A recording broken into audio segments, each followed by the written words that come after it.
Şair Qəzəlxan Arif Buzovnalı 53 yaşında uzun sürən xəstəlikdən sonra vəfat edib.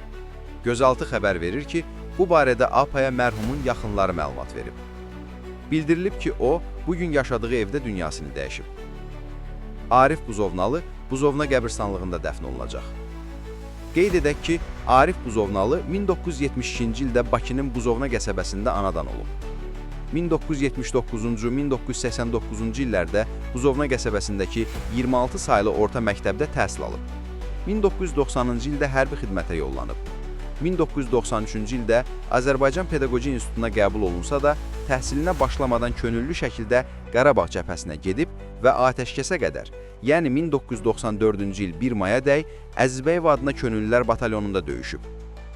1987-ci ildə Pioner jurnalına göndərdiyi Vahidə bənzətmə şeiri jurnalın konsepsiyasına uyğun olmadığı üçün dərc edilməsə də, həmin şeir 1991-ci ildə Azərbaycan Gəncləri qəzetində işıq üzü görüb. Gündəlik hadisələrdən xəbərdar olmaq üçün bizi izləyin.